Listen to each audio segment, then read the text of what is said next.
বর্তমান পশ্চিমবঙ্গ সরকারের এই ডিটেক্ট, ডিলিট আর ডিপোর্ট এই নীতিটা নিশ্চয়ই আপনারা সবাই শুনেছেন।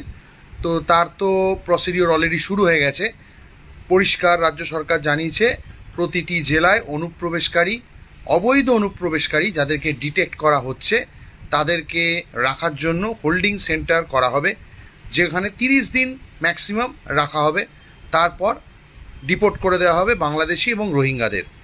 তো সেই হিসেবে আপাতত হোল্ডিং সেন্টার তৈরি হয়ে গেছে অলরেডি।